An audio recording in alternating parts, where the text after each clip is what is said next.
Os tempos mais remotos sobre a civilização grega, a que os arqueólogos chegaram, nos mostram uma sociedade estruturada de forma não muito diferente das antigas civilizações do Oriente Próximo. Mas quando vamos às obras de Homero, o quadro muda completamente.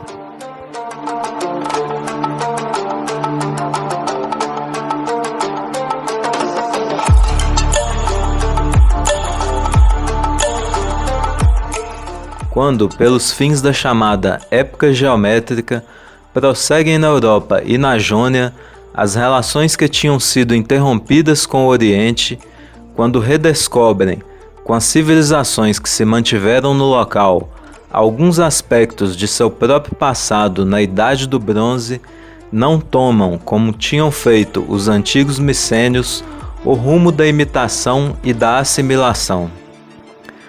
De forma original, o helenismo afirma-se como tal em face da Ásia, como se, pelo contato reatado com o Oriente, tomasse melhor consciência de si próprio.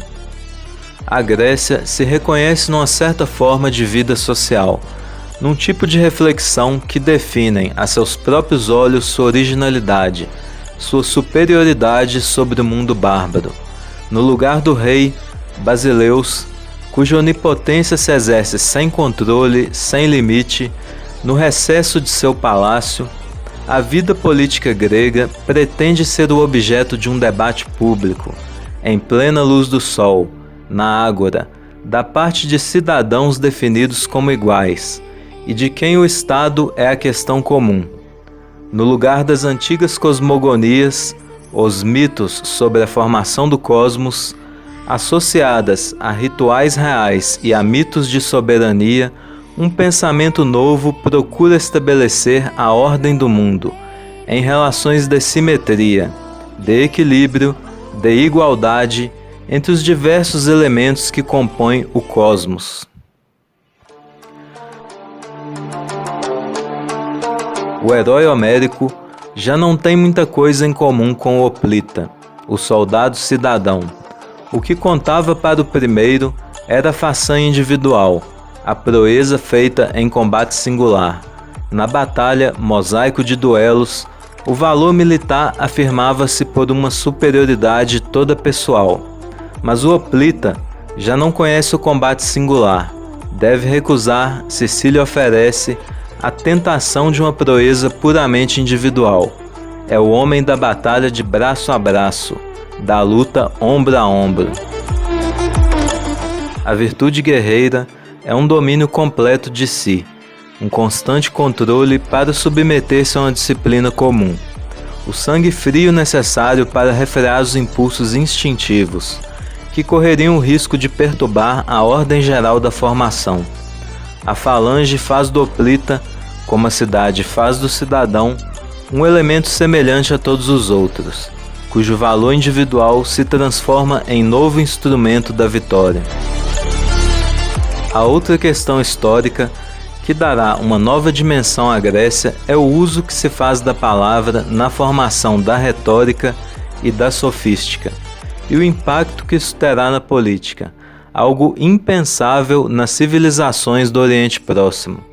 O que implica no sistema da polis é uma extraordinária preeminência da palavra sobre todos os outros instrumentos do poder. Torna-se a chave de toda autoridade no Estado. Esse poder da palavra lembra a eficácia das palavras e das fórmulas em certos rituais religiosos, ou o valor atribuído aos ditos do rei, mas trata-se na realidade de coisa bem diferente. A palavra não é mais o termo ritual, a fórmula justa, mas o debate contraditório, a discussão, a argumentação.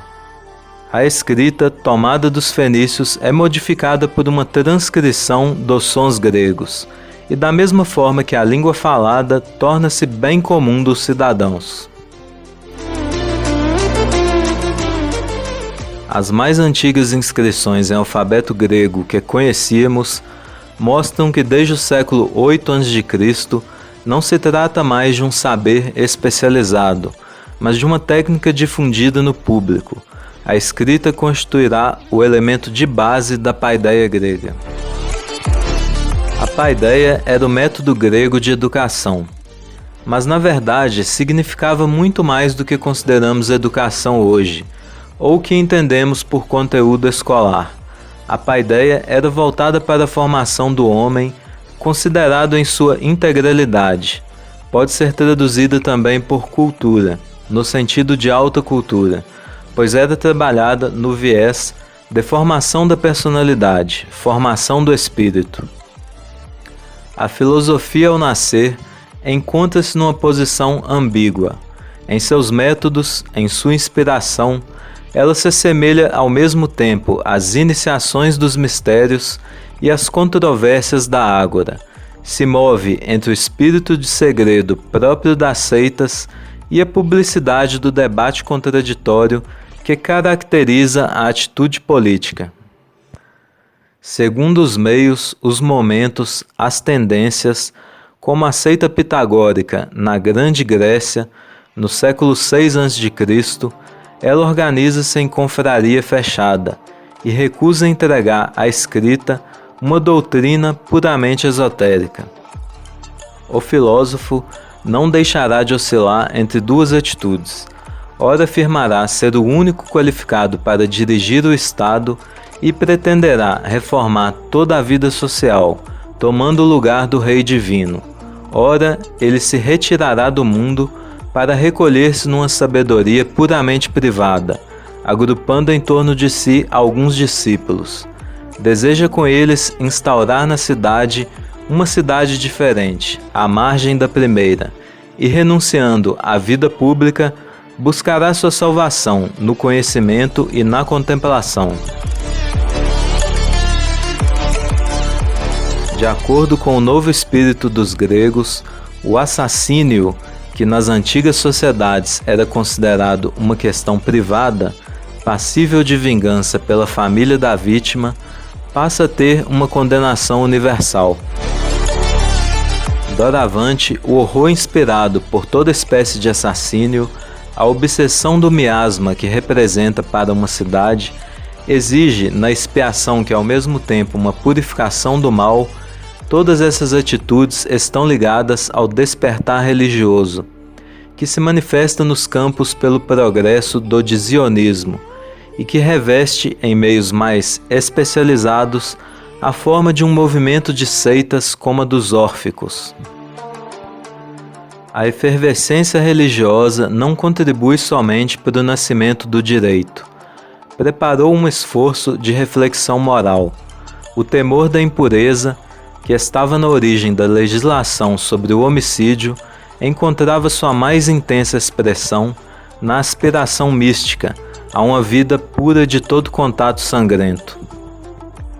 Da mesma maneira, ao ideal de austeridade que se afirma no grupo em reação contra o desenvolvimento do comércio, a ostentação do luxo, a brutal insolência dos ricos, corresponde, sob uma forma extrema, o ascetismo preconizado em certos agrupamentos religiosos. Os meios sectários puderam assim contribuir para fazer uma imagem nova da arete, virtude. A virtude aristocrática era uma qualidade natural ligada ao brilho do nascimento, manifestando-se pelo valor no combate e pela opulência do gênero de vida. Nos grupos religiosos, a arete se despojou de seu aspecto guerreiro tradicional. A virtude é o fruto de uma longa e penosa ascese, de uma disciplina dura e severa. Emprega um controle vigilante sobre si, uma atenção sem descanso para escapar às tentações da hedonê, prazer, ao atrativo da moleza e da sensualidade, para preferir uma vida inteira votada ao esforço penoso. A sofrosine, sabedoria, submete cada indivíduo, em suas relações com outrem, a um modelo comum conforme a imagem que a cidade se faz do homem político. O novo estilo das relações humanas obedece às mesmas normas de controle, de equilíbrio, de moderação que traduz sentenças como: conhece-te a ti mesmo, nada em excesso, a justa medida é o melhor. O papel dos sábios é ter, em suas máximas ou em seus poemas, destacado e expressado verbalmente os valores que ficavam mais ou menos implícitos nas condutas e na vida social do cidadão. Seu esforço de reflexão levou o problema moral ao contexto da política. Segundo F. M. Cornford, a primeira filosofia aproxima-se mais de uma construção mítica do que de uma teoria científica. Não é um produto de reflexão ingênua e espontânea da razão sobre a natureza. As cosmologias que surgem nessa época retomam e prolongam os temas essenciais dos mitos cosmogônicos. Os milésios trazem uma resposta ao mesmo tipo de questão. Interrogam-se com o mito como a ordem foi estabelecida, como o cosmos pôde surgir do caos. Dos mitos de Gênese, tomam não só uma imagem do universo, mas ainda todo um material conceptual e esquemas explicativos. Tornando-se natureza, os elementos despojaram-se do aspecto de deuses individualizados, mas permanecem forças ativas e animadas, ainda sentidas como divinas. A Físis, quando opera, está toda impregnada desta sabedoria e desta justiça que eram o privilégio de Zeus. Obrigado por assistir até o final. Deixe nos comentários o que achou do vídeo. E peço que inscreva-se no canal e ative as notificações para não perder a próxima postagem. Fiquem todos com Deus e até a próxima.